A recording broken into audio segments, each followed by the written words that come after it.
Mais d'un coup, c'est un acteur politique. Mais tout voilé, c'est Katumbi. Ils sont aujourd'hui avec lui. Non, mais mon frère Lexus doit être d'accord avec moi. Le gouvernement congolais l'a dit. Je n'ai pas entendu de la bouche de Katumbi qu'on contredit. Ils sont allés, moni rarité à maïs et côté na Lumbashi. Pour na kutu na Zambie et que bote que la kaba paye belé. Kaka biso kongote. Mais ndenge ni bo stopper. Ah ouais que non. Masango et bando kota lisusu à République démocratique du Congo. Parce que à part Masango ya kolona, production na biso locale, nous importons. Ça il faut le reconnaître que non. Nous avons une économie extravertie. Toujours vivre belé. Masango, savon, et même tomates, kaka parti à Libanda. Le gouvernement congolais a parlé dans le gouvernement zambien, il y a un problème. Il y a quelqu'un qui a dit que Bandoko Tatende John. Dans la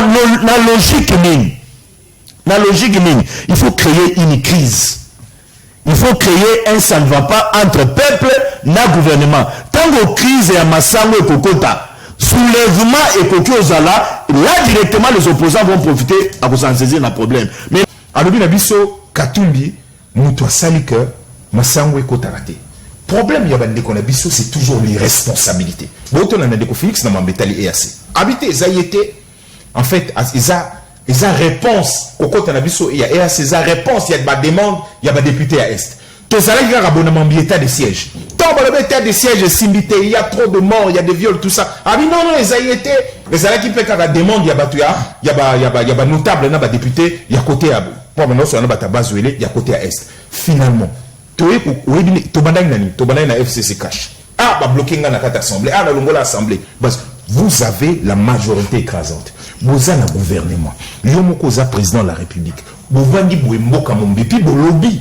Sans honte qu'un individu, Félix et moi, un individu Félix, donc un individu, Katumbi, bloque la République. Cela veut dire que vous êtes tellement vulnérable que Massango Sefalage Outaka Zambie a bloqué la République, Massango Kotate, et puis gouvernement, Mouvani Bopé Bolobi, il y a la main noire. Chez eux, il y a toujours une main noire. Quand est-ce que vous allez assumer? Très bien. Bon, assumez comme colonie. Est-ce que vous avez la solidité que Mouvani Bolobi, tout mon corps? Très bien.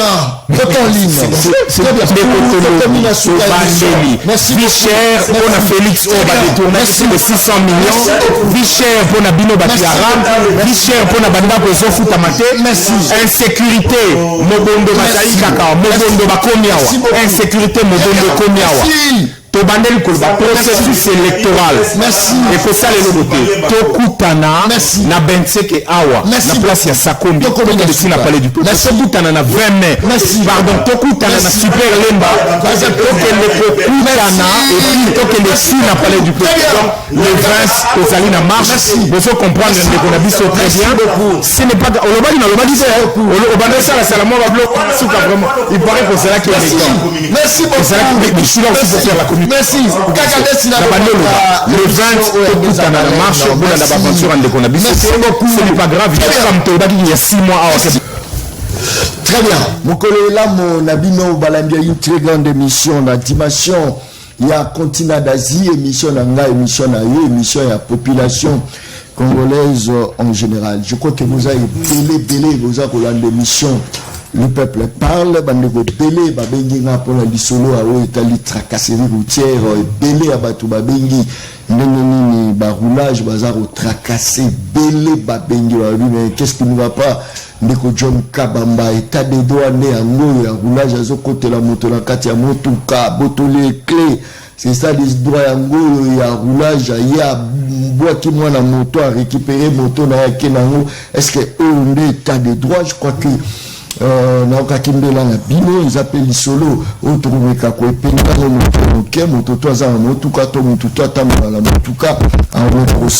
banalise na ye ndeko John belé pe babengi na kombo ndeko John pour la par rapport ya bano bazokufa na malnutrition. Je crois qu'ils appellent ça l'isolo, ils ont touché pendant le monde entier l'isolo ya bana au bazar kufa na malnutrition, surtout en Afrique, plus précisément dans la République démocratique du Congo, na ke on dit tout na petit baïta ou ya bana na ke mais voire même ti ba côté à Louisa, tu sens vraiment que il y a vraiment ça ne va pas na côté wana. Je crois que ils ont l'isolo Tourubeta Mokola Lelo na plateau il y a émission Le Peuple Parle. Mituna Batuna Sous pourquoi les échanges se font en dollars? Pour nani ba échange ils ont ça en dollars na kita qui vient sur place on a vérifié tout ils ont combien bota la change batutu bazo échanger sur ça à $10 équivaut 23 400 francs congolais je crois.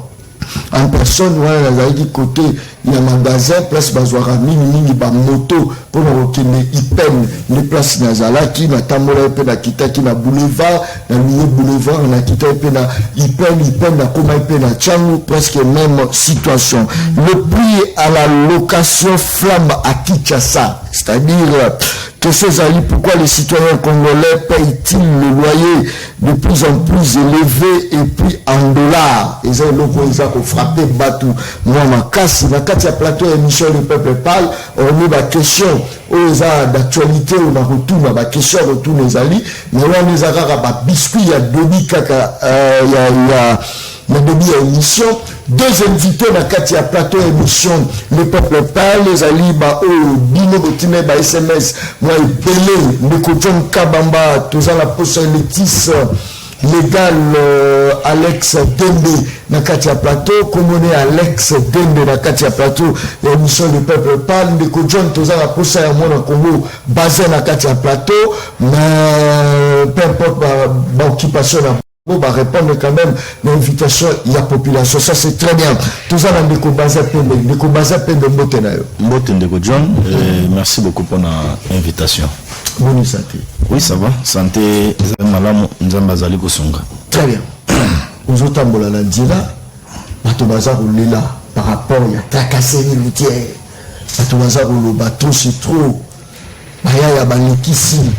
Est-ce que le gouvernement Nazarotina Banou, tout l'État Nazarotina Banou va tracasser, tout va mettre l'ordre dans la D'abord, question, il y a tracasserie dans Nzela, dans la province de Kinshasa.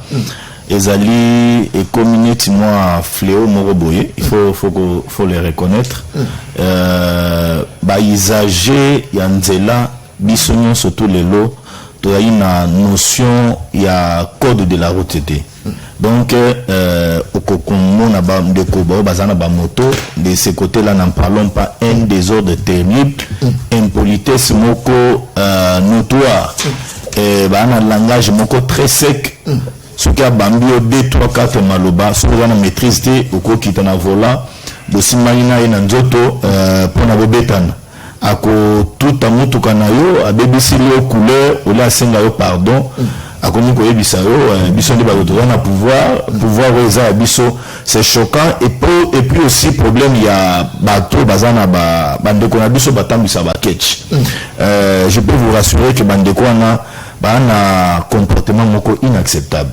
Ba bi moko o bazali ko connaître lelo azali ko sala na kati nzela ndeko John on comprendre que nous avions un problème il y a moralité qu'il faut vraiment travailler en République démocratique du Congo. Donc, Bato Bazana, Mayele Yanzelate. Civisme zapété. Ezalité, Motozo Tika sens naye, Azali Kozoa sens unique. Et nous constatons cela même dans les chefs de certaines autorités. J'ai vu un moment là, Général Silvano Kasumba, c'est là qu'il s'est investi dans l'Okwana, d'un coup, et il a lâché. Et c'est bandé les sources il y a bandé qui était dans le téléphone parce que comme il a racheté Bena qui lobby qui a ça la monété c'est ça le problème. Non, Kogange dans le téléphone c'est trop fort parce que nul n'est censé ignorer la loi. Très bien. Tous nous sommes égaux devant la loi, personne n'est au-dessus de la loi, y compris même le président de la République qui est garant de bon fonctionnement de l'institution. Donc, il est à tout ça, alors c'est pourquoi les lois ont un embouteillage, les amis la ville à Kinshasa, la bande de Solana, Massa Moko Boye, à Sala la ville, à Ebisinga, à 6 à Moussala à 15 heures. Mais ce gars, 6 Moussala à 15 heures, a préféré qu'à Kendo Fandata na bar, à Zela, tu 22 heures. Si 22 heures arrive à comment commater Ipen, afin d'abakota Ipen, parce que à partir de 15h30, bouchon. Donc, embouteillage de John, netingabo na wakamote. Stress moko ezalaka. D'abord, aux banga, au père de couleur ya mutuka, bakoya ko tutayo, et renino okoma, ce que na malilité na kati ya mutuka, oko banda ko transpirer, oko minda ko netino motasokola limai. Et donc ça dérange énormément dans la ville province à Kinshasa, mais donc la moindre chose est que là il y a comment que ça la route secondaire pour notre comment éradiquer fléau wana ya bambouteillage où ils allaient déranger les lots. C'est d'après le cause d'amour non, il y a un autre le bas, tout dans la code de la route, et puis incivisme, et l'équipe se belé, et puis il faut avoir clair, il y a pour le bango. Nous avons une mauvaise éducation, la Katia ville à Kinshasa, Nanzela, dans le Bible, nous sommes la Katia Nanzela, tu as l'éducation a bien été traduite pour respecter dans le policier. Et puis,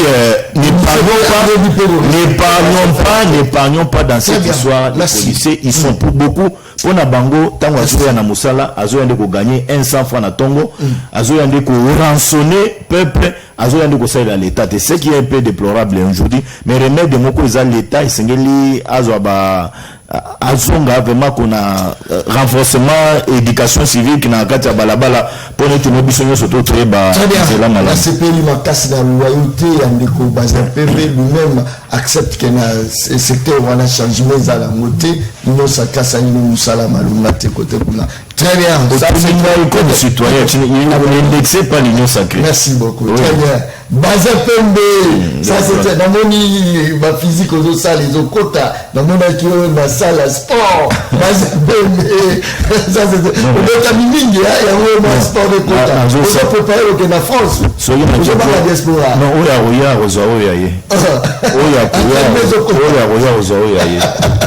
Très bien, Tozali na Alex Dendre na Katia Plateau émission Le Peuple Parle à mode Kolalelo. Mon comment mbotena.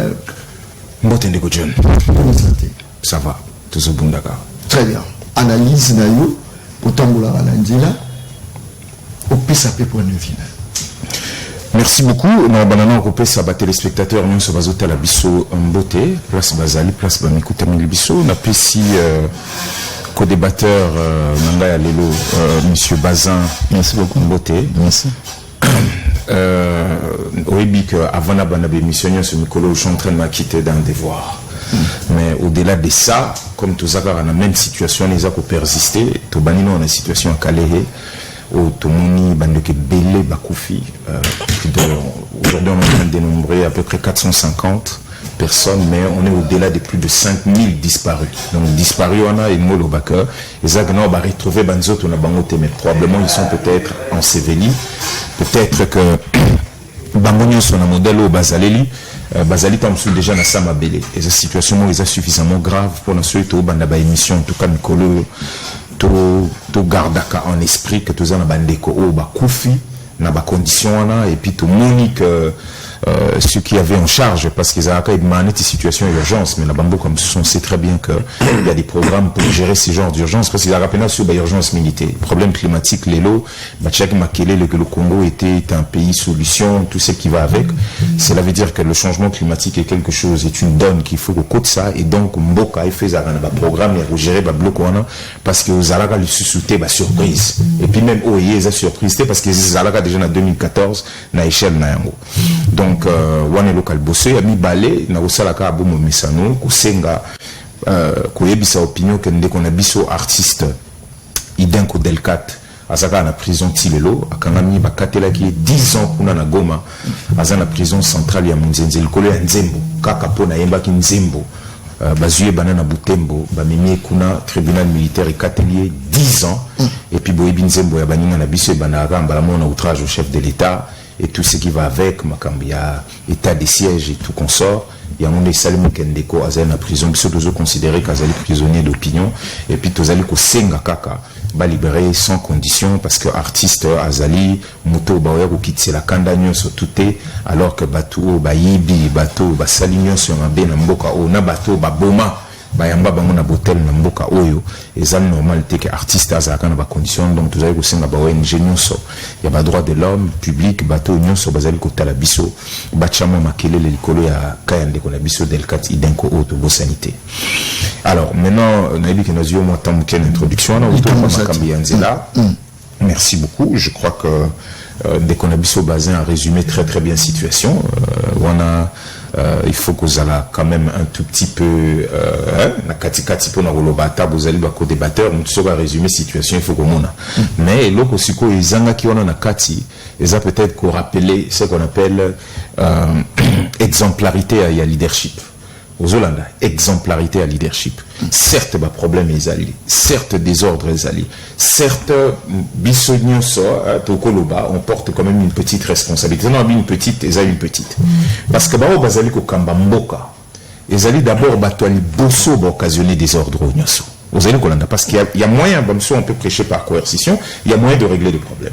Autant les problèmes, il y a bande qu'on a vu parce que moi aussi je fais beaucoup de la moto. Je sais que je fais beaucoup de la moto. Non, c'est de la moto parce que on a longué pendant la moto, je prends ma moto, ce n'est pas grave, je fais la moto donc je nazomono ils allaient coller canadien parce que ceux baou bazali ko se comporter pinde bazali ko se comporter, c'est parce que n'ampanzo mutazali ko sanctionner azalité. Et comme la nature a horreur du vide, ils allaient logique que des ordres à la perpétrer.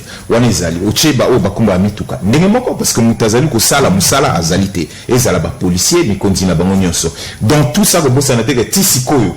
Régime yango ezali ko sila na makam na nyonso 5 ans yango permis de conduire ezalité. Aux Hollandais, voilà c'est un facteur. Donc même chauffeur il y a des konabiso Félix. Azana permis de conduire te. Mazo tambola. Wana nyonso ba o bazali ko sala po observer libe ko namboko ba nyonso bazo ba bazali ko sala. Donc oche ba gyrophare wana.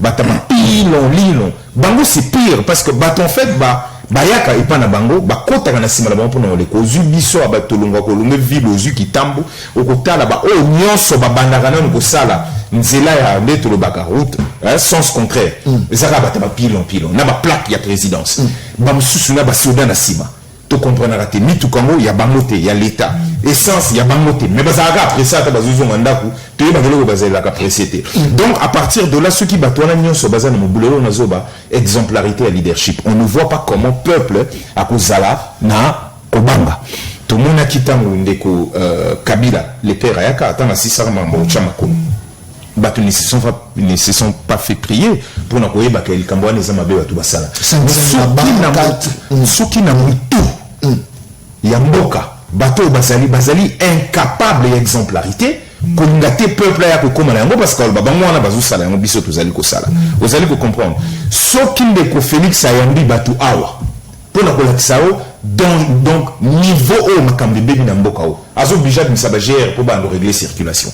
Est-ce que vous trouvez normal, soldats d'élite, bateau, salima, bazali corps constitué, tout le rôle na bango, mission na bango. Tout ça, na makambe bela, tout le monde la sécurité. Tout le monde a bango, la circulation dans là. Tout le monde y et puis sur le talier, le qui m'a bien reçu que ça n'a problème là. Au moment où policier, na muto, bango, bazali considérer mon continent bango, régime bango, qualifié avec des peuples d'abord. Batouana, bakoya, boaniko, panza, voiture, kolekisa. Soki bango na mikonzi na bango na mikonzi na bango parce qu'il y a bisoté. Soki bango na mikonzi na bango ba leki. Pour na bango le problème est terminé. Ba mikotsi na sima ba voiture on a ba kei. Ala ba tutu ba tika na yungana. Mais personne ba roza la raison parce que mon conjoint qui est rapide pour azwa solution. Ya maramambo. Bango na lobité peuple d'abord. Na éviter chose comprendre slogan et l'axini. Le peuple d'abord, c'est-à-dire priorité na peuple. Ceux qui mon conjoint qui nous reçoit solution ben tout ça déjà na permis de conduire. Mais les désordres on a tout ça il ne faut pas imputer un mot à Banzela. Oui, il y a une façon très simple à vous calculer ce que la voiture est belée dans la tamboka ou pas. Mais encore, il y a que façon, indicateur, parmi les indicateurs. Indicateur, on a la consommation d'essence par jour. Aux Hollandais, on a volume à mètre cube, sur telle consommation à Awa. Au comparant par exemple là où il y a Abidjan, au monde il y a Abidjan et les Québécois. Mais ça ne veut pas dire qu'Abidjan a forcément plus de voitures que nous. Mais ça veut dire que ça, indicateur réseau là, ils n'ont même pas problème de surpopulation autour de ça que bango et pas na bango d'infrastructure les alliés. Ah, ou à bateau, baza censé basser la infrastructure. Si le lot, tu n'as même pas 10 km et ça les mène. Très bien. Merci beaucoup, Ndeko Bazan. Je crois que tout ça, il y a ligne, Ndeko Alex Dené, à l'obiki, il y a problème, il y a sanction. Problème à sanction. Exemplarité, il y a leadership d'abord. Voilà, exemplarité, il y a leadership. Et puis sanction. Si on a même bateau, bazar au gérer, attention à détourner mon à l'État. Il dit qu'attention à détourner, on sanctionner. Ceux qui m'ont interpellé, ils disent que soit Bimisi Moké, na eto Bengi na Eboye, on libéré. On peut bazar au ya, on est pas banga koyiba baza ko banga te po ba lobi yaya na biso moyibi bakanga kiye mais babimisa ki na bango ye apa ko bimisa ye mokolo na biso papa koko na biso ya bamiyibi ape ba azoti na epé nomination est-ce que le loto to loba eloko eza ko bomba Congo eza parce que sanction ezate mano bomba muna Ndeko John merci beaucoup nalingi natikala na ba fait pour en raconter Ndeko Dende. Alex Dende, j'ai tenté de chercher le nom, il va m'excuser, il m'enseigne pas rigueur. Oui, Nadina raconté na bafé, na landi tango lobby, malobazui, lobby, il y a un frère qui est arrêté en prison, bakangi innocemment, parce que asila ikoye manzembo. La kati nzembo on a trouvé bafé infractionnel na kati, il y a outrage au président de la République, alors qu'il y a yemba ikaka nzembo. À comprendre comment va côté va faire outrage na kati na yebisa ndeko ke ce qui a tangi ordonnance loi numéro 300 du 16 décembre 1963 à comprendre que na kati ordonnance wana bazo punir moto azo commettre infraction ya offense au président de la République. Et je me souviens un certain le 3 novembre 2007 un certain 3 novembre 2007 si je n'oublie pas procureur général il y a la République démocratique du Congo tango à Bazalina avec ça la rentrée judiciaire à cela qui copie ça bah élément où il est ça les qui étaient bakanga batebele na infraction au babengi infraction ya outrage au président de la République ou bien offense au président de la République. Ndeko John même à partir ya parole maloba on peut trouver en toi tu peux tomber dans les coups de la loi de l'infraction d'outrage au président de la République na ba geste na calomnie diffamation bakokuta ba élément nyonso wana kati soki ndeko wana salaki nzembo na kati ya nzembo na ye ole atikana na contexte ya ye musicien akotisi ba fait infractionnel o na uto cité awa c'est tout à fait de droit que bakonze ya mboka o baza na appareil judiciaire na maboko na bango ba examiner bakote que non asalaki ndeba ba yeba comment kotinda ye na boloko. Donc là n'imputons pas de manière un peu, le frère va me permettre l'expression, un peu racoler de gauche à droite pour chercher seulement à ternir l'image de Bakonzo Bazaliwa Nakatsuana. Oui, il m'a rejoint sur certains éléments, il y a on a autour de créer une situation où tous allez kokuta le Nakatanzela. Mais à l'obis sanction exactement non. Je rappelle à mon frère que nous avions code de la route Nakatiamboko. Prévention. Surtout tokuta kango na kati ya nzela ezali na kati ya mobeko. Nous avions la loi numéro 78 022 du 30 août 1973 portant nouveau code de la route na kati ya mboka na biso République démocratique du Congo. Donc certainement qu'il faut le loco revoir adapter la situation autour de la République démocratique du Congo avec une nouvelle loi sur la makambo nzela. Parce que biloko belé koti et belé où il faut revoir. À l'époque, makamba ba moto yo ils allaient quitter. Mais lelo makamba ba moto en tout cas ils ont senti que non bazali un peu na mobeko oyo zali ko encadrer bangote. Ils sont batinda kabao toujours car na mobeko na ancienne na code de la route autozana. Donc il faut revoir certaines choses là. Là, c'est l'apanage, responsabilité. Il y a des députés autozana au niveau de l'Assemblée nationale. Quant aux sanctions, je pense que dans la loi, les sanctions, surtout, ils ont nakati ya Mobeko Ndeko John. Mais il y a un fait. Ndeko John, c'est tout retenir à la République démocratique du Congo. Je l'ai dit, il faut corriger. Il faut corriger, il faut amender. Le frère l'a dit, il n'y a pas tant de moto. Au moins, tant de moto, on a casquette.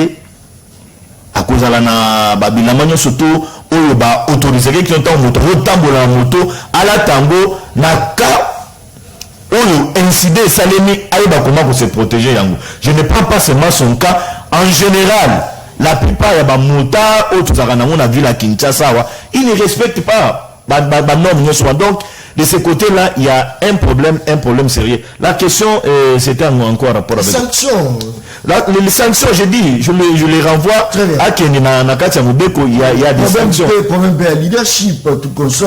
Non, leadership, je l'ai épinglé, si. Les généraux Sebano Kassongo plusieurs fois, atelemi ayebisi bakonzi okoki ozwa sens unique te atako soki ozali pressé okoki kozwa sens unique te sengeli respecter bande na yo. Mais je viens na cas moko à relever, je me suis rappelé le plus vite possible na cas ya nini ya comment on appelle encore ça, il y a permis de conduire. Mais mon frère doit se rappeler que nous avions dans ce pays un ministre il y a transport de Kochéribin au Kende. Il a promis aux Congolais que tant oiseau kota à Koliver biso permis de conduire. Mais aujourd'hui, il est avec eux. Un jour, il peut avoir l'État à tout na Chéribin au Kende. Programme na yo. Il y a Koliver na ba Congolais passeport. Et que je dis, permis de conduire. Au Pesaka bangote boanini. Ti nenge le lobini. Na niveau nenge bini, moninga na yo. Dans le cadre, il y a continuité, il y a action, il y a l'État. Au ticket lié dossier ou à niveau nini. Je pense que à Congolais, une réponse nécessaire au Congolais, que non, c'est peut-être de la responsabilité du gouvernement actuel parce qu'ils n'ont pas su. Il y a dans le cadre de la continuité action publique, aussi ça problème mais c'est un dossier qui nous inquiète comme il a dit là. On ne peut pas le dire. Même aujourd'hui, Moto Azokutambu, ce chef de l'État, a permis de conduire parce qu'il n'y a pas un permis de conduire de manière officielle lancé en République démocratique du Congo. C'est un défi. Il faut reconnaître. Et ça fait deux ordres. C'est-à-dire permis, permis à conduire. Et c'est trop le pays. Et ça va échapper dans l'État. Non, ils allaient échapper dans l'État certainement parce que pour avoir permis de conduire, la formalité, il y a aussi les aibélés. Je me souviens dans la ville à Kinshasa, un communiqué moko il kaka et on a eu à répartir bateau selon la circonscription na bango. Moi je suis allé remplir une fiche na Fikine pour nous avoir permis de conduire. J'ai fait moi exercice tout. Mais cette histoire est yo là la kaboy. Donc c'est un manque à gagner énormément pour l'État parce que au début combien de minutes quand on a la ville à Kinshasa ceux qui bâtir permis de conduire bâtir $20. Je prends un exemple ça l'armée tena banda qu'on a bango. Tu sais combien de gens nous avions en République démocratique du Congo bazana mituka pareil belé bazana bana ba ibi kotambisa permis de conduire et coproduire mbonge belé. C'est un problème que l'État doit faire un effort pour na aïba comment ko relever. Mais il y a aussi un problème pour na ko sala bongo il faut contracter ba firme. Il faut contracter la société au bazana expérience pour ne pas comment produire biso permis de conduire dans la République démocratique du Congo. Je pense que dans les jours à venir, ministre Azali Wana comment la situation en charge. Canaliser parce que les voleurs et les détourneurs d'argent sont monikaka. Je pense que parce que la plaque ya ba moto. Tu sais que comme ici d'ailleurs moi bini deux sortes de plaques à ma moto. Bah battre original les autres, bah battre les pirates les autres. Désordre total. Ça c'est très bien. Na précisé le moko. Na évité ceux qui de Lexus à Koki ko rappeler il a parlé de ko ba condamné qui na combien 10 ans. 10 ans. Non, à ce que je sache, l'infraction d'outrage au président de la République c'est 3 mois à 2 ans. Je ne sais pas pourquoi ils sont allés au-delà. Peut-être moi, infraction, à cela qui il y a infraction. Tant que non, infraction, on est zaki boy, on est ba collègue 10 ans. Donc, il n'y avait pas seulement l'outrage dans la Katia. Très bien. Ton côté, si on a Katia Motuna, pourquoi les échanges se font en dollars, parce qu'ils ont cassé Batunitou Makasi, sur le tambolo, ils ont senti que non, franc-congolais, ils sont la valeur, mingi, Batunitou, pourquoi les citoyens congolais payent-ils le loyer de plus en plus élevé, et puis, en dollars, on les a mis tous nos et pas à Batou. Ndeko Alex Dembe, Malubunga Munayo, par rapport à Nitouna aux populations, c'est qu'on Nitouna là-haut, Malubunga Munayo. S'il vous plaît, juste moi fais mon ramke. Très bien. Je pour na réagir ndamuna au ndeko bazan autour le baïsa quand même suffisamment important. On y n'a qu'un sagi que j'ai cru comprendre, hein, je peux me tromper, n'a habité celui n'a l'impression ndeko bazan azamutu ya c'est un juriste, je peux me tromper, c'est pas ça, non? C'est ça. Merci beaucoup, merci parce que il faut que je parle sous votre propre contrôle. Donc, de ce que j'ai compris, au lobby, deux choses. Oui, je suis là parce que mon auteur, le Bilal comme artiste, parce que moi-même à la base, j'en suis un. Et je croyais qu'on allait compatir. Mais la monnaie qu'on renforcer le fait qu'il faut à Kangama. Alors, n'enga e baga de logo mort comme ça, oui, bisara bisopo ou tangama kamango tout à l'heure. Ah, n'enga e ba, effectivement, et logo yozolo bana, offense, il y a chef de l'État, d'après au yo lobby, nakati, ce qui est écrit.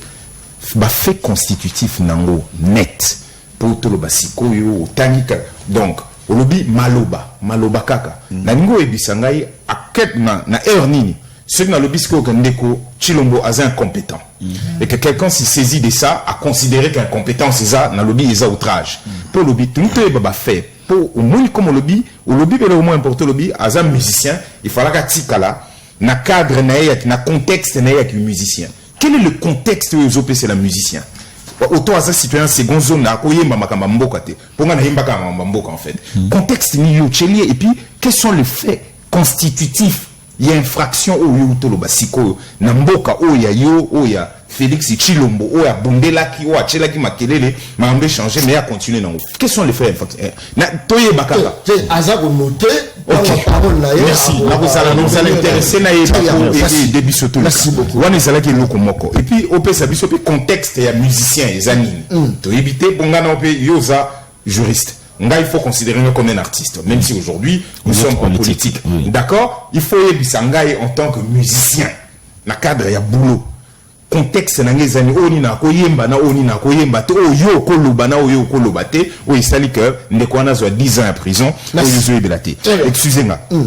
Alors, tout à l'heure à Utoloba à Pessi, c'était quoi? Une loi arrêtée ou t'as repéré ça tout à l'heure? J'ai donné l'ordonnance. L'ordonnance. D'accord. OK, après cette ordonnance. N'a rappelé que le cadre de l'ordonnance permis de conduire les anakats. N'a rappelé que le cadre d'ordonnance que j'ai pu lire en volet, pourtant j'étais en train de le chercher. En fait, la situation des motos considérées comme matériel roulant, les anakats. Donc ils ont comme sikate, ba moto mis à là, ils ont ba Vespa, ba nini, ba deux roues avec moteur. Et ali nakati. Donc ils ont comme sikate. Les lois on se posera la question. Yo tangi loi. Son exécution banani au bazali garant ya ko salisa yango pour na ko réguler la situation. Ce que zali ba o bazali ko konzambo kalelo, c'est qu'ils ont échoué na matière on a ba échoué lamentablement et il faut le reconnaître clairement. Alors oui bisingana loba ou le to komina chérubin. Et donc na tout na chérubin pour na pesa ki ba tout permis de conduire te. Ndemo ka to misana ko loba. Peut-être parce que to yo zongela ndenge ndeko vital a auto loba awa. Ba to bakanisa que en fait cause la gouvernement ils ont un programme donc ministre est responsable secteur il y a secteur naïe aux autres mais azo répondre na programme et gouvernement c'est-à-dire azali bandate c'est pas un électron libre les attendants de caméra nga sala biso et sala neti que yé a apporter les cambouana na makamba maïste aux ongelongo peut-être tout à l'heure az électron libre il a appliqué un programme gouvernemental.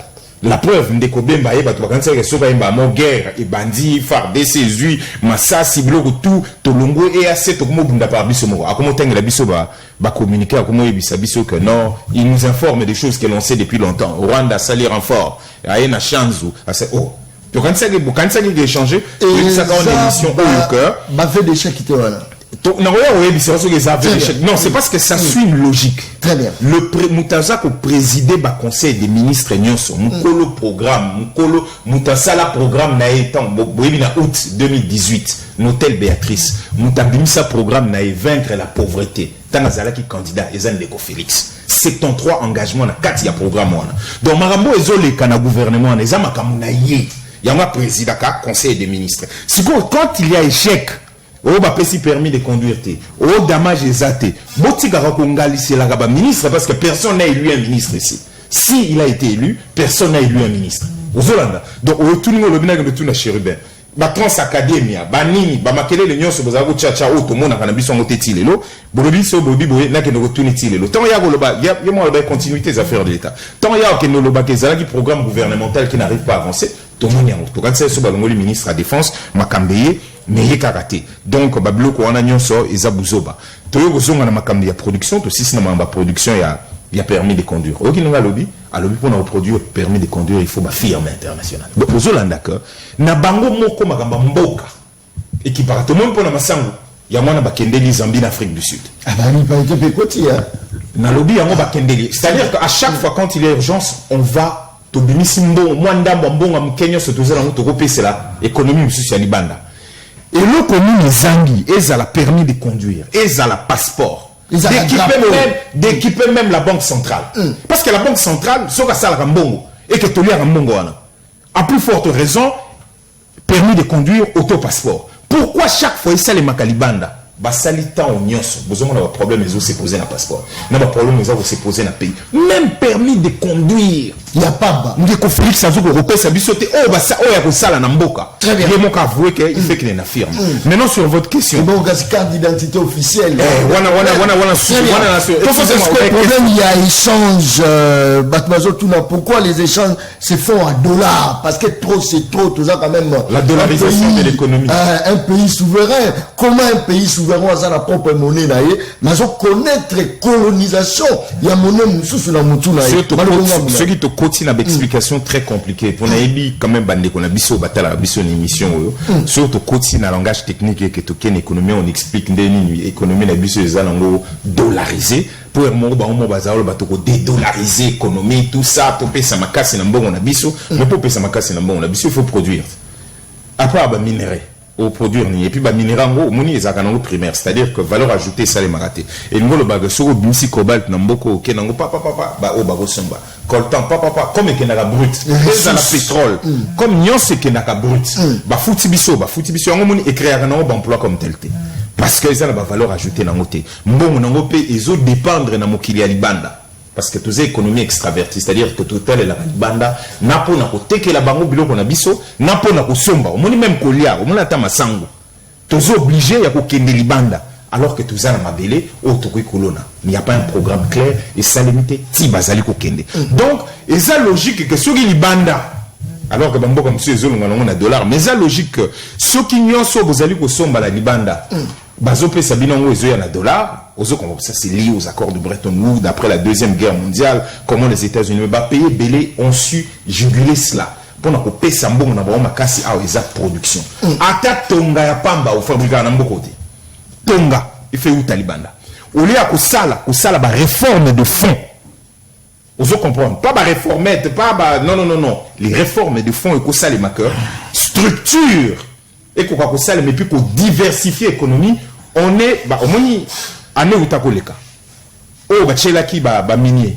11 milliards tina suka o epesa maki nangonga o to suki na wana au mona même 16 milliards na mongo yozomate donc il est logique que soko kei comme bakosa biso organiser que so bando fixer tôt ndembo bando kita alors que tozo produire c'est ça donc l'argent est en train de se dévaloriser depuis 2004 de mémoire je peux peut-être me tromper sur l'année quand c'est encore 400 depuis 2004 Tidelo franc congolais perd à peu près 84% il y a valeur non aux Hollanda en 4 dernières années on a surtout 24% de mémoire aux Hollanda je peux juste rentrer là-dedans indice après à la consommation tout le monde a chiffre donc c'est pour te dire que eza effort na bango mutezo salemate baye na bango na statu quo malobakaka bazo piller mais malobakaka mais sur le fond il y a rien qui s'est fait donc na suka mutu va fixer na mbongo ya zali ko mona geza makasi parce que mbongo na biso ezako dévisser ozo comprendre ezako kita comme moi eza valeur refuge té ozo comprendre okolo baté na bombi franc congolais lelo 10 000 francs après 3 ans na ozaka na osomaka biloko ya quantité ya 10 000 francs mais mutu sora bombi $10 aux Hollanda mukolo ya ko changer ngo arozwa équivalent ya mbongo ou ko permettre ya somba même quantité ba biloko ya ko somba bon peut-être moins à cause de l'inflation mais à koki kozula yango très bien merci beaucoup voilà ndeko bazan malubonga munayo c'est vrai que RDC abanga ipe makasi pays solution pays mais enfin accueillir pas bamboka ba pa que nous bonde la bango pona ka maïs ya pamba fufa masango ba ke bonde la ba ministre ba tie ba make-up nous sommes pour babima bien ba sebi ba pays wana po batindela bango moi masango est-ce que le l'autre le batende ndeko denda obike bozana manque ya politique ya production ya monde le lobo besoin remona que toujours ça la échange na dollar et puis dollar aza ko coloniser monnaie na biso o eza censé bozala likolo top parce que force ya manque zo se reposer na monnaie na ye malobonga mula. Merci beaucoup ndeko John pour na maloba je nalandi na boke binyonso religieusement de konangai tango azui parole azali koloba la première des préoccupations na ko yebisa ndeko et alinga kayeba na concernant dossier ya ndeko azana boloko compatir avec lui la prison et à un moment ils a centre de rééducation o ngai na kokyo ça les a ko encourager à purger ou ezali peine na ye et le dire bon courage à lui et il doit se rééduquer pour que nous prochainement après le sous le coup de la loi par rapport aux faits. Na PCA même babato ba Hollanda biso balandi bien, j'ai donné les faits, les paroles, gestes, calomnie, diffamation. Non, c'est quelle parole? Oui, on veut savoir. La musique, selon Emmanuel Kant, même Jean-Jacques Rousseau, ils ont défini comme l'art de combiner les sons d'une manière agréable à l'oreille. Les sons, d'accord. Oui, l'art de combiner les sons, oui. Alors, lorsque vous voulez combiner ces sons-là, vous voulez y insérer la kati, la diffamation. Oui, mais fait et gestes ils allaient accommoder c'est la musique. Ils allaient accommoder la mouvement, les instruments. La parole, les paroles là, très bien, on ne doit pas trouver les injures. Okay. La carte, c'est ma parole, on ne doit pas trouver les diffamations. Ok. Par exemple, un chef de l'État, non, l'incompétence se parmi l'élément constitutif et infraction à outrage du chef de l'État, l'incompétence n'y figure pas. Mais quelles sont ces paroles? Laissez-moi, non. Pour Lukana expliquer, parce que je n'ai jamais suivi la chanson. n'avait jamais suivi la chanson. Très bien. Parce que vous avez semblé dire à l'opinion que ce bakangi c'est pas loba et que afingaki mukonzamboka. Yangone na maloba na yo na zuna albino. Ce qui afingaki et donc il n'est pas entré dans la définition de la musique. Non, confinement. Non, mais c'est s'il a été condamné, donc c'est-à-dire on a trouvé indice sérieux à culpabilité na charge naie par rapport à nzembo naie ndani. Merci beaucoup. Si c'est na aspect mosun de konangai. Les Congolais qui sont en train de nous suivre, ils sont plus intelligents que nous. Ils sont en train aussi de contribuer à cette émission. Moi, je ne pense pas que Bandeko le loba cause un bâton magique. Et que on est le 16 mai 2023, basu pouvoir que dans une année, bako réussir, il y a sa Congo après colonisation, c'est-à-dire tous les entreprises toutes les qui n'ont pas limité industrielle, entreprises surtout et banaki monter ba mituka et kozonga na République démocratique du Congo non déco. John ça ne se fait pas comme ça. Il faut toujours kokende kokota en contact na batwana ko lakisa bango ko présenter bango offre. Par exemple, na o etaleli production ya maïs, il faut avoir les industries. Les lots na République démocratique du Congo, nous avions 80 millions d'hectares non exploités. 80 millions d'hectares non exploités. Nous avons 4 millions d'hectares irrigables en République démocratique du Congo. Tozali nandeko na nyoso wana 1% kaka de ba Congolais bazali ko exploiter. Donc au côté la lelo agriculture paysanne na biso, ils allaient à 70%. Le frère ne va pas me contredire. Mais qu'est-ce qu'il faut faire pour exploiter des biloko nyoso? Il faut aller dehors, li banda mboka. Chercher certains investisseurs pour présenter bango offre. Ce qu'on présente bango offre banimi, ils vont pas venir boyer. Bakoya na nokoya ko inspecter. Place nini bozo présenter biso pona biso tout ça là. Industrie moko e bando produit maïs. Baye batali soko ko na menkao, o meli bango na menkao. Soki na kasangulu awa omema bango na kasangulu. Soki ozala na dekese pa na ngai, ozwi bango na boîte ti na dekese. Ou la kisi bango ba etaro pour nous présenter de yango. Mais tant que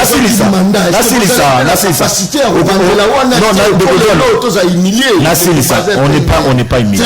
On n'est pas humilié. Ça c'est trop fort. Ndeko John. Soko yena batwana, il faut basala autobengi expertise ya mabele. Baye basali ba bengi bato pona ba étudier est-ce que mabele oyo Congo e bengi si bisoto ya kolona, est-ce que mabele wana est fertile? Ils vont faire les études. Ba étude wana sali makabakoza ba échantillon. Ba memi ba échantillon wana ba laboratoire, ba étudier ezala soki ezali mabele moko ezali fertile ndeko nanga John. Mais je sais que mabele na biso tout ya République démocratique du Congo, to wana mabele moko ezali très fertile et kokyo produit na masango bien nini. Mais revenons au cas, le frère vient de le dire ici tout à l'heure là que le gouvernement s'est déplacé. Mon frère, ayons le courage ya koyebisa bato. John, moi j'étais à Lumbashi. On dit entre Lumbashi Kasumbalesa ils en a Congo et la Zambie frontière ils en a Katiwana bato bayebi très bien Congolais azokota na Zambie par un jeton. Azosomba jeton na 500 francs. Ou la kisi carte d'électeur na ba teki le jeton na 500 francs. Ba scellé jeton wana ba tiango so au côté du sous na gouvernement na Zambie, la police à Zambie ba tie so au côté. Ba Congolais ba kende kosomba ba masango na Zambie, bazo kende somba ba na vélo. Ba vélo wana ba tiango ba nzete ba koti sakango ebele et le gouvernement zambien n'a jamais refusé. Attaquer la biso le Kwana. Mais d'un coup, c'est un acteur politique. Mais tout voilé va faciliter. C'est Katumbi. Ils sont aujourd'hui avec lui. Non, mais mon frère Lexus doit être d'accord avec moi. Le gouvernement congolais l'a dit. Je n'ai pas entendu de la bouche de Katumbi qu'on contredit le Kwana. Ils sont allés, moni rarité ya maïs et côté na Lumbashi. Kepo na kutu na Zambie et kebote ke la kaba payer belé. Kaka biso Congo te mais ndenge nini bo stopper awe ke non masango e ba lokota lisusu à République démocratique du Congo te. Parce que à part masango ya kolona, production na biso locale, nous importons. Ça il faut le reconnaître que non, nous avons une économie extravertie. Toujours vivre belé, masango, savon, même tomates. Kaka parti à Libanda. Le gouvernement congolais a parlé dans le gouvernement zambien, Baïbisi Bango, Ningezali Boye. Il y a un problème. Il y a quelqu'un qui a dit que Bandoko Tatende John. Dans la logique mine, il faut créer une crise. Il faut créer un ça ne va pas entre peuple et gouvernement. Tant que crise et à Massango et Kokota, soulèvement et Kokiozala, là directement les opposants vont profiter à vous en saisir un problème. Mais la moindre des choses serait de Konanga John, moi je l'ai toujours dit, nous avions une loi, la Katiamboko République démocratique du Congo sur l'agriculture. Nous avions une loi, j'étais en train de lire la loi du 24 décembre 2011. La loi sur l'agriculture en République démocratique du Congo. Et pour preuve de Konanga John, Mobeko, c'est une loi qui date. Cette loi ici date. Na bureau ya Sénat, na epa ya ndeko baati lukwebo. Asila ikomone kino, tango atani Mobeko yo. Amona kieti Mobeko yo, ezali adapté na situation contexte. Otozana le loi République démocratique du Congo, il a fait une nouvelle loi. Asala utango c'est la proposition de loi sur l'agriculture, les lois de Congo et cause à la bloquer na niveau de l'Assemblée nationale de Konanga John sur l'agriculture en République démocratique du Congo. Mais la moindre des choses serait quoi? Gouvernement serait à la politique, il y a production moko locale. De Konanga John, on n'a pas à se voiler la face. On n'a pas à se voiler la face. Ce n'est pas d'un coup.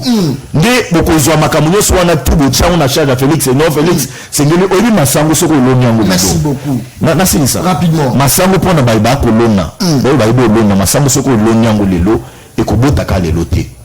Il faut attendre un mois.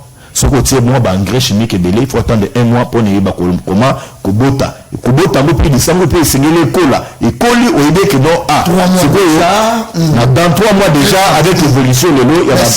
Mais l'important j'aimerais dire ici aux Congolais et j'ai beaucoup aimé la décision du gouvernement. Le gouvernement a constaté que non, sur ce secteur-là, il y a un problème. Aujourd'hui, le gouvernement a autour en mesure. Il y a que que non, intrant. Non, surtout, et ça, il s'est rabissé pour Namakambo, Kolona, Masango, Kolona, Maniok. Le gouvernement a le que non, et Kubanda Kokota. Même Bandeko, Yazana Minkao. Ndeko, Yazana Basankoso, Yazana Bouende, Yazana Bekise Panangai, Yazana Congo Central, Yazana Kamasango, et Yana Kinshasa. Le gouvernement a autour le que non, côté, on a, et Kubanda Kota, à l'honneur, n'a Bampaku. Pendant été nos crise et à ébélité parce que l'État paie, à cela qui paie que c'est non, côté c'est ça un gouvernement responsable. Quand on a l'habité face à un problème, il essaie quand même d'alléger la tâche. On est dans une situation et il va comment s'assembler. Donc, mon frère de l'opposition ne doit pas profiter de ces cas pour n'arriver à comment l'armée bateau. Il doit prendre le courage pour condamner le comportement. Il faut un peu de courage à l'Obaké, non, vous allez l'échec. Il y a un monde à Nyon surtout aux cités où ils ont vraiment échec. Il y a un monde à $1 ils ont payé échec. Il faut que vous soyez courage. Pas parce que la question, il y a dollars. Ce que Yebissinga a répondu à la question dollar. Dans la République démocratique du Congo, monnaie au Bissotoliaka, ils allaient francs congolais. Dollar, ils allaient monnaie moko importée. Ils allaient na Katamboka. Mais ils ont permettre Bissoto ça la paix, bachamosos. Mais ce qui est bon de Konanga John, il faut que Yebissa na ba congolais. Les lots congolais allaient d'accord. azana $10, azana 23 000 francs na maboko, akenda somba dollar, abomba dollar na ndako epa na ye, ala mukana tonga afungoli papier amona $10 na nga yango ki amona franc congolais. C'est ce qu'il y a sur na marché d'échange. Dollar tango ezo comme belé, franc congolais bungi, yango dezo sale que non inflation wana ezale belé. On doit consommer monnaie na biso, monnaie ya kopesa importance c'est belé na dollar. Très bien, merci beaucoup bandeko bazako koma, vraiment belé, c'est vrai. Bazako futa batu na franc congolais. Mais bazako annoncer na dollar, au futa ma comme $200. Nous reposons en franc congolais. Quand on commet en franc congolais, on kende ko futa ndako en dollar. Ndako za ko futa man. Maman le panga za ko yisa yo kende ko somba dollar. Ngana za la posa ya dollar. Suivi ni l'état za pe ko sala na domaine wana. Suivi.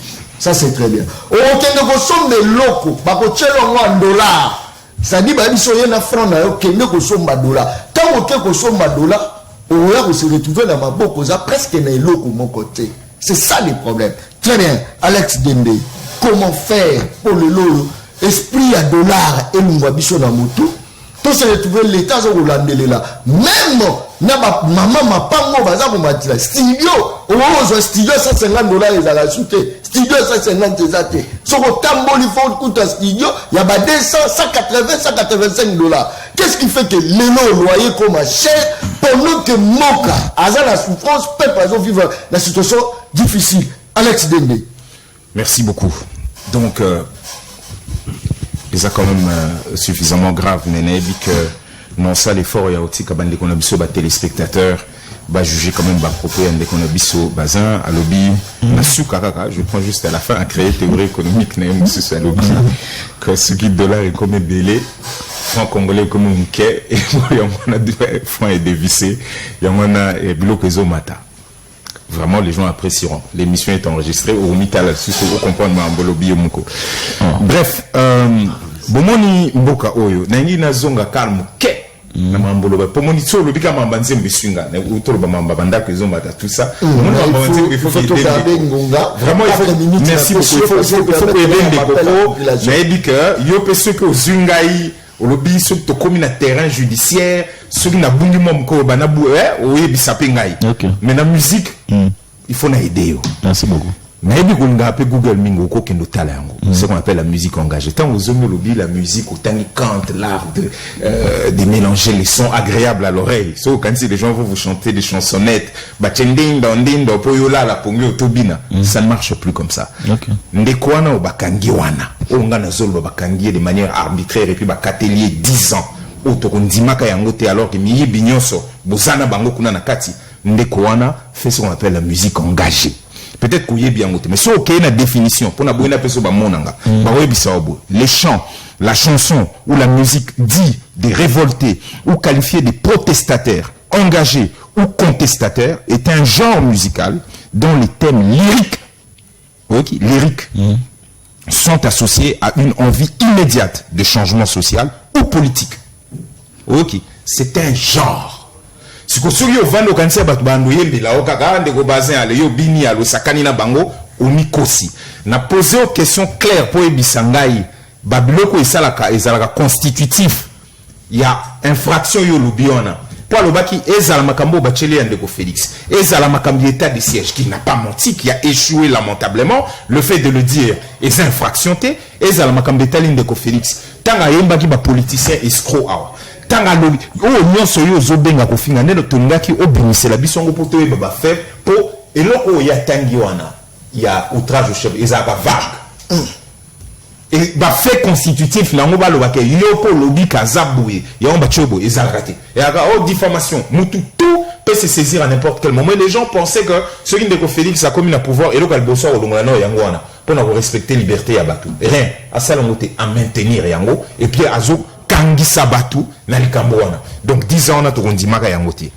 Alors tozongi siko na makamde kwa zoloba o Italie ceux qui na bina zonga kana mukuse avant di calme bonze mo pa yokangote ce n'est pas grave. Alobi non gouvernement bimaki omoni tozana mabele tous en terre arable, APC, 80 millions d'hectares, comment c'est 1%? Oui, ce sont des chiffres qui sont présents partout. On a copié ce côté belé parce que le chiffre, en tout cas, c'est un dada. Et là, il y a un investisseur. Phase, on a retenir, attention, et puis, modèle, il investisseur, il faut la mabélé, la ce qui est aliboué. Mais il y a Satani déjà, qu'il a 80 millions d'hectares, il y a terre arable. Après, si 4%, où est allié régable. Après, si 1%, ils ont salement. Mais à lobby, il faut se battre à côté de la mabélé. Bukangalo, zo bachela, mutuana, lubaka, ernyoso. Et ça, il y a déjà un projet comme ça. N'amène tu ébé les alliés.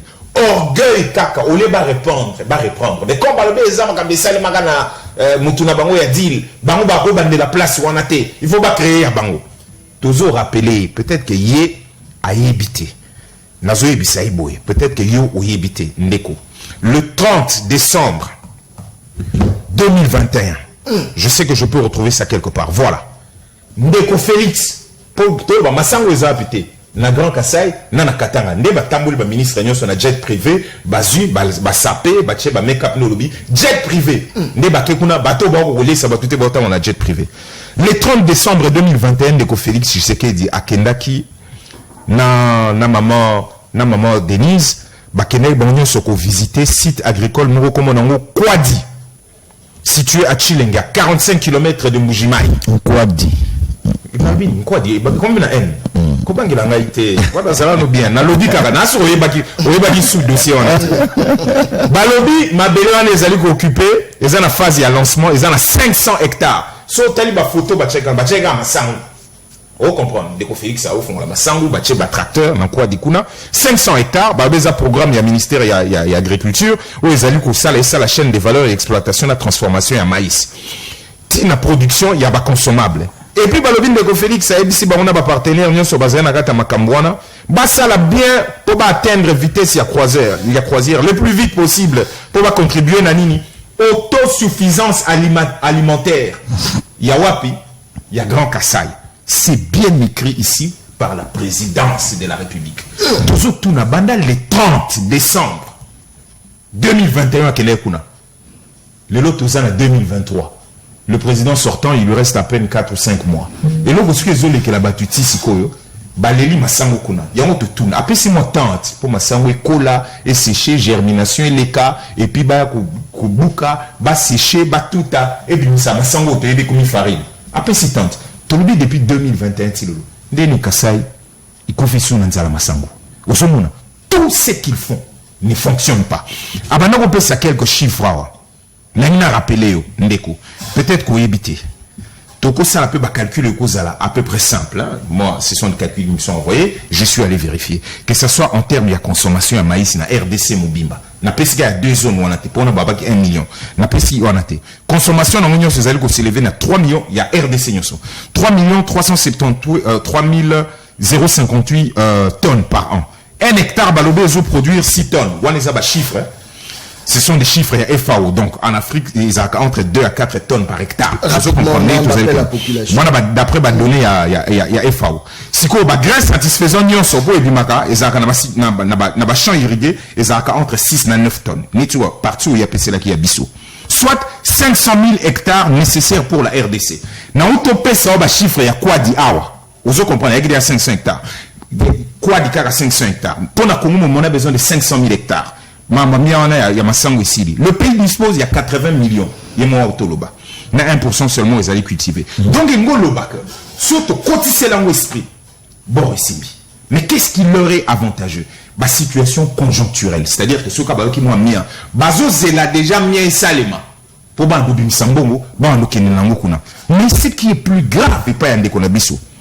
Tant que l'on investisseur, il rappelait son carnet d'adresse au Ndeko Félix Yemoko à l'Obaki que à Kendaki au 8 Bissele la MC Bisso à l'Obik Rwanda Azana carnet d'adresse bango bazana ba minéré à Petoko le bamamba mabeli investisseur n'inaya depuis mbongo nyonso ebimi na mboko pour na ba voyage. Quel est l'investisseur qui le problème na bango pezali qui sont pebino motu bateau à commandement ce n'est pas dans une année qui est arrivé à réaliser mais surtout wana bango balobaka kaka boye c'est-à-dire que problème na bango ezali nini 100 jours déjà où il y a plus de 600 millions bakokate mutu monta kanga manimité c'est que devant exemplarité.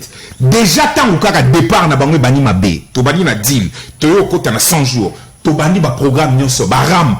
Tous ceux qui sont en train de se dire, Tina Chile Gelou, Tina 145 territoires, Ozo Kaba Banco, Ezobeta Makuna na ba détournement. Donc, tous ceux qui sont en train de dire, est-ce qu'avant basu sur basu un an? On vous dit qu'Endeko Félix a eu à Salaki 73 engagements na document nae.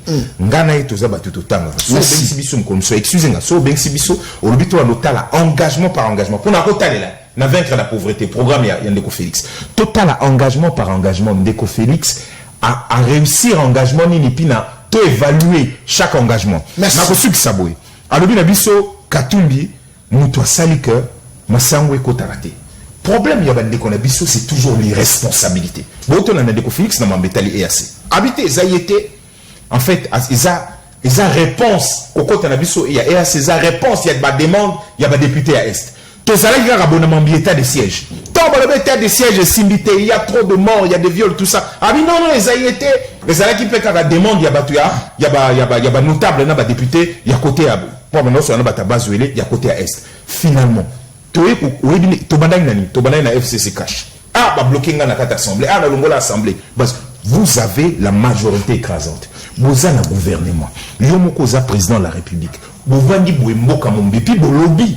Sans honte qu'un individu, Demo Félix et moi, bébé, un individu Félix, donc un individu, Katumbi, bloque la République. Cela veut dire que vous êtes tellement vulnérable que Massangyo Sefalage ou Takara Zambi a bloqué la République, Massangyo Kotate, et puis gouvernement, Mouvani Bopé Bolobi, il y a la main noire. Chez eux, il y a toujours une main noire. Quand est-ce que vous allez assumer? Très bien. Bon, assumez comme colonie. Est-ce que vous avez la solidité que Mouvani Bolobi nous tout mon corps? Très bien. Votre ligne. Très bien. Merci. Rapidement, votre ligne, on défend un mot rapidement, Nalingi, je comprends de quoi, John, je comprends bien les faits Lexus. Il base ça la opposition, moi, la opposition de poudre aux yeux. Il faut vendre le chimérique, vendre le couta et pas peuple de Konanga. C'est le fait de Konanga. S'il vous plaît, s'il vous plaît. S'il vous plaît, j'étais serein lorsque vous parlez. Très bien. Les frères relèvent quand il y a où Salimé na Calais. Rapidement, Nazo Mbappé la population.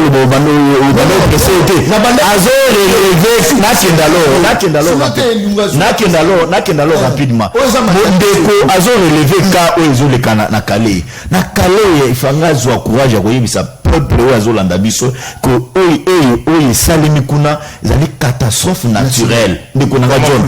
On a vu cette histoire na Turquie. Très bien. Bato bakufi ba éboulement ya bandako ba aider batture que bazongi. Non, moi nana zo kende na ka ya EDT. Très bien. Nalingi na yebisa bino que non. Bo ça la récupération. S'il vous plaît. Moi, je ne vous dérangerai pas lorsque vous parlez.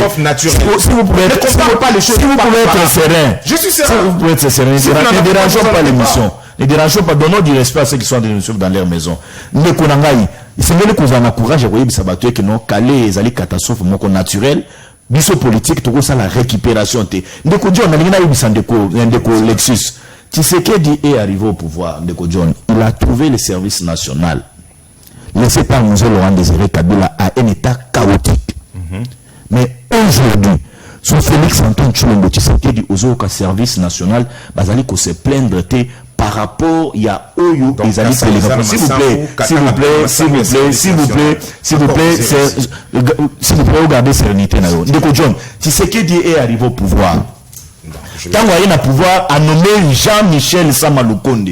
Après s'il y a pouvoir à tout défendre le programme na niveau de l'Assemblée nationale. Samalukonde est allé, c'est que d'ailleurs, Congolais, j'ai une vision pour la République démocratique du Congo. Vision il faut commencer le développement à la base. De Konangaï, avec les programmes, il y a 145 territoires. Et j'ai vu le lot, malheureusement, j'ai vu MSC, Azol et Kanaba Réseau, s'il vous plaît. Azol et Kanaba Réseau, ce sont, pour nous que nos programmes à 145 territoires, les aides, c'est que du pays, ça m'a le compte à Ibari pays baillé. Ça, ce sont pas illusions, ce sont des faux. Biloko Alukuta, peuple congolais, il faut comprendre que non.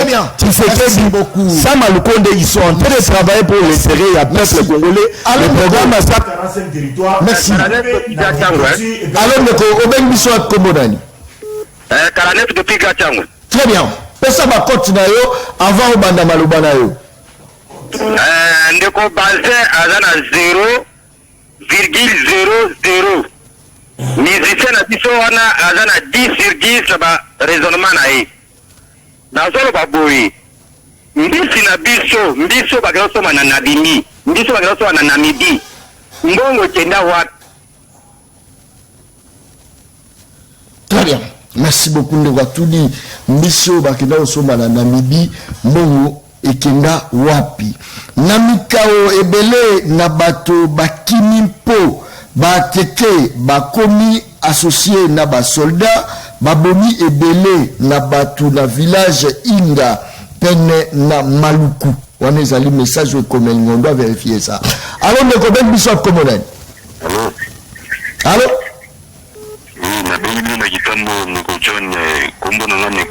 Très bien. Mais comme on peut ça dans ma côte, na avant banoloba. Ma côte na na pesi ndeko Lexus avant na 10/10. Ndeko Bazin avant na 0. Ndeko Bazin na 0 na pesi 0 pour na nini. Ndeko Bazin ayi bisabiso nani. Bola ni ya rusela ba Congolais. Pour la régime nyonso. Boza continuer souffrance à Congolais. Il y a participer na kati. Vous avez battu, il y a servi comme un ami.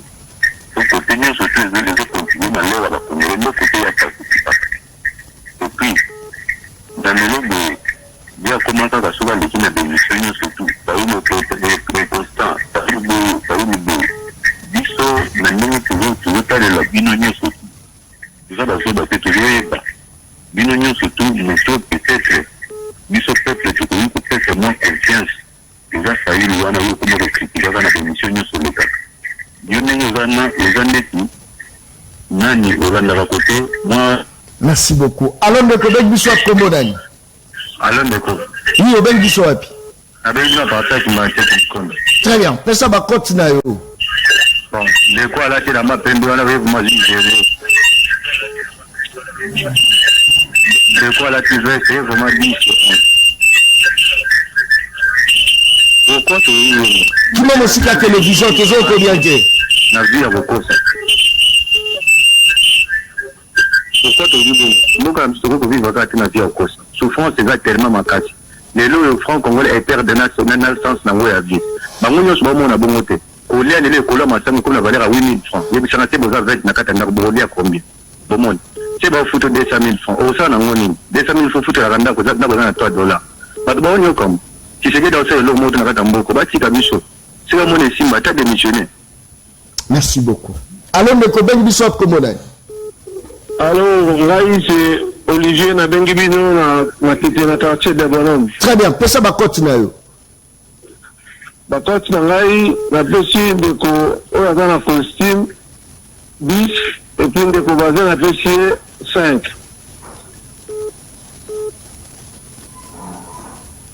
Très bien. Merci beaucoup. Toleki. Alors ndeko ben biso komonani. Mbote ndeko John. Mbote mwana Congo. Nalobi boye Bazin aza na 0, Lexus Legal aza na 10. Na pesi 0 mpo na nini? Bazin atambola na baplateau mosani lokuta, atambola na lokuta makasi na baplateau makambo alobaka donc mosala oyo ayekola taso oyo atanga ameta yango en cause kola lokuta atambola nango na baplateau yele nyonso ayebisa Fayulu atamboli na Kabila abosanake bahati ala Kabili c'est juste na veille avota Tshisekedi te bahati avotala Kabila mais lelo oyo azala naka bahati abosanake bahati aza véritable kabiliste soki mpona poste te bahati alinga alongwa te akome pa Tshisekedi. Merci beaucoup. Dernier rappel. Alors ndeko ben biso komonani. Allô, Mwana Congo, bonjour. Mbote na yo, ben biso wapi? Ingénieur Papi Nambinza Pigeon. Très bien. Pesa bakote na yo. Bon, na pesi ndeko Alex Denge 8, ndeko Bazin 3. Bon, pourquoi nazo koloba boye? Omoni biso to vandi mingi awa na tango ya République d'Isaïe. Tomonaki na tango wana ba mufasi ya Mobutu. Nako people tangelo quelques généraux to ba nani ya Mobutu wana bazali ko kabula batu biloko wana quartier mais awa lelo na régime Félix Tshisekedi ngo komoki peuple aza konyoka maza kolela nzali liki makasi ndeko John nzali liki vraiment na degré moko très élevé donc ils ont ça la participé ma pour komona bandi ko zone kana plateau ba défendre ka régime oyo ils ont satisfait peuple. Merci. En tout cas régler nanga. Merci beaucoup. Très bien. Allons de dernier appel. Allons de ben Bishop Komonan.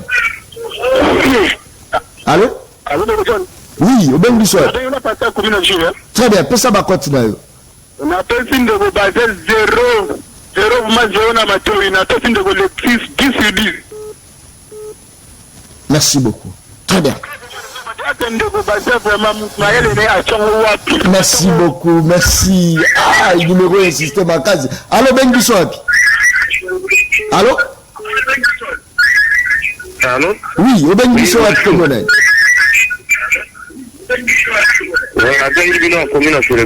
Très bien, peut ça va continuer rapidement, tu connais Souka. Oui, merci. Dans le pour la bacole, déjà, tu vas tenir sur le côté, le professeur, il y a M. Ndeko-Lepti, oui, à Bazin. On a trouvé l'émission, ils ont équilibré. On a balé, en tout cas, l'émission, dans l'autre, c'était un homme à 4 jours qui aime bien. Oui, on a fait ça, on va point, ça va 6. Donc, on va faire ça, point, les principaux électriques, on va minimiser Bazin. On a encouragé. Félix a fait ça, mon côté, biso tout d'abord encouragé, on a ndenge na yo, donc l'émission est équilibrée, bazana 6. Merci. Très bien. Merci beaucoup. Je pense que ma message peut belé côté à Bongo par rapport à la qualité à débat. Babissou Balobi, en tout cas, c'est pour la première fois. On a Bazé Pembe élégant la Kati à plateau. Azopé, ça va réflexion scientifique. Maman Mo, Abouni Bazé. Alors vraiment, moi, non, élégant. Tout comme il peut dans la souka, Bazé Pembe. 30 secondes. En tout cas, pour l'exater, tout comme la souka. 30 secondes. Moi, je suis un acteur politique. Je ne viens pas dans une émission pour ma sensation. Ce qui éduquer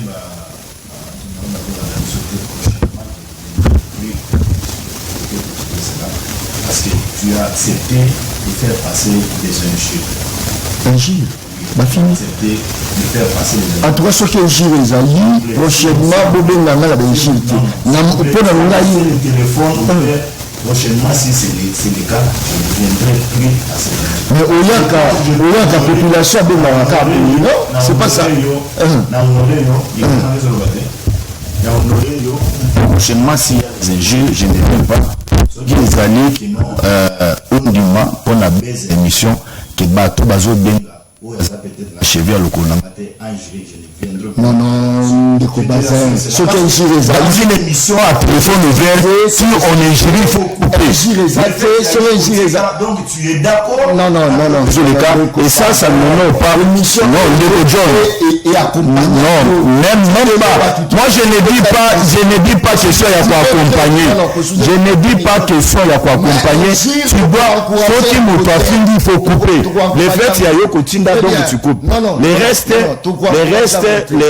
c'est bien. Les restes, ils sont dans des sentiments. Les restes, basés dans les sentiments.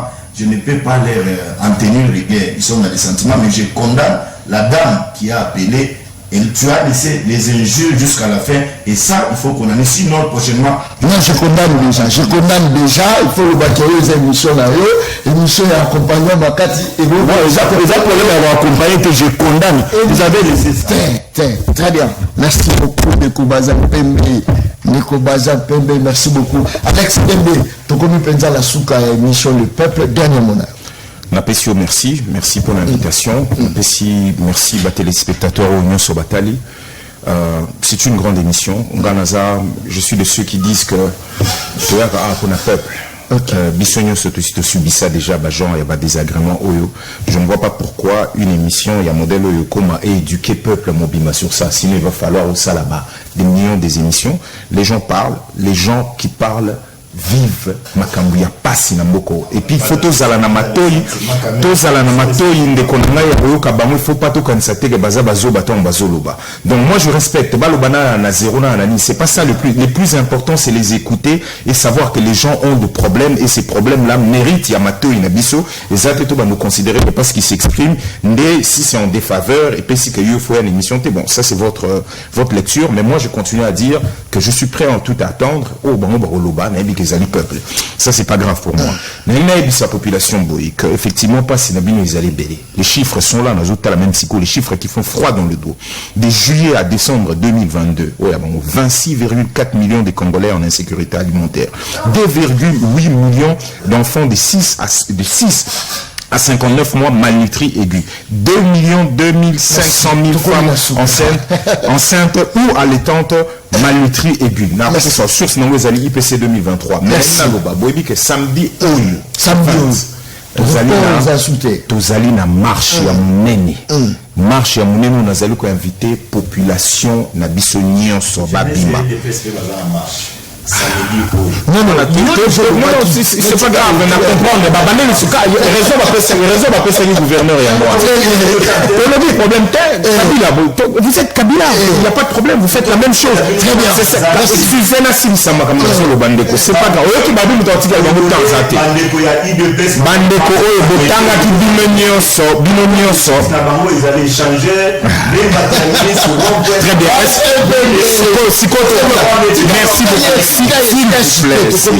S'il vous plaît. Très bien. Ndeko Félix, le 18 novembre 2017 à Lobiboé.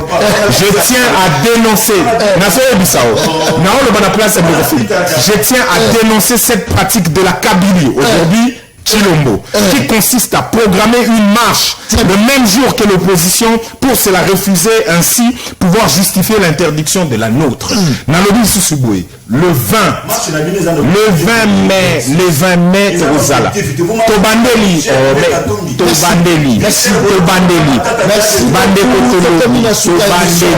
Vichère, on a Félix, on va détourner de 600 millions, Vichère, on a Bino Batiaram, Vichère, on a Banda Bozofu Tamate, insécurité, Mobondo Bataï Kaka, Mobondo Bakomiawa, insécurité, Mobondo Komiawa. Tobandeli kolba processus électoral. Merci. Et que ça les loboté. Tokutana na Benseke Awa. Na place ya Sakombi. Tokutana na palais du peuple. Tokutana na 20 mai. Pardon, Tokutana na Super Lemba. Tokele Tokutana et puis Tokele si na palais du peuple. Le 20 Kozali na marche. Il faut comprendre que Nabiso très bien. Ce n'est pas Olobadi na Olobadi c'est Olobadi ça la salamo va bloquer vraiment. Il paraît que c'est là qui est. Merci beaucoup. C'est là que je suis là aussi pour faire la communauté. Merci. Le 20 Tokutana na marche pour la aventure en Dekonabiso. Ce n'est pas grave. Il y a 6 mois à Bunagane. Merci. Bunagane saisonnier. Merci beaucoup. Émission on a un bolo de joie. Bunagane saisonnier. Merci. Merci beaucoup. Je pense que déjà dans un précédent programme il y a vendredi 10h45 plateau débat. Alain Bolodjoa, Nandeko Baza Pembe. Je crois que vous allez débat à la Katia Plateau. Bao Nyoso, Boben Naki, Boroben Napel. Vendredi, il faut Boben Nabino Nyoso. Mais là, je rappelle Bino que les ONG, grâce divine, les a chapeauté par Trésor Sumbu, ils ont monté en puissance, ils ont pris en charge et abattu. En même temps, ils appellent à poster un soutien, paye à Batou.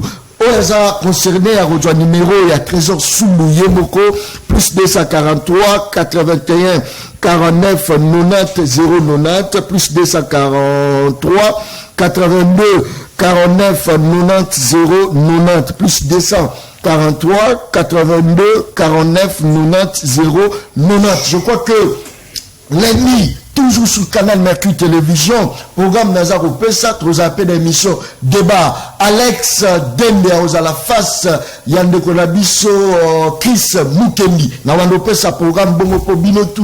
Nous allons déjà à la page de père que échappé Binoté. Merci beaucoup. Nous avons Congo Fiston Ngoyi, Azali Mokondi. N'a pas si Fiston Ngoyi. Merci beaucoup pour la confiance. Merci beaucoup. Nous avons Congo DST 12, Maman Patience, n'a Napesio, merci beaucoup, merci. Namona Congo, Likondi, Prod, Napesio, Mbote, Napesi, Berley, Nikens, Napesio, merci beaucoup, merci. Narlen Kaloji, merci au bain vitré. Tozaïna Christian Béa, les professionnels, merci beaucoup na général-major Kassongo Kabouik, service national à Mars, Tukutani Mokolo Zoya, toujours sous Canal Mercure Télévision, la chaîne de tous les vrais Congolais. Merci et bye. Merci. Population. Est-ce que bolala kana population so bolala na population bobimisa ka ba marche ya ba population libanda ba kobeta bango masasi bagaz lacrymogène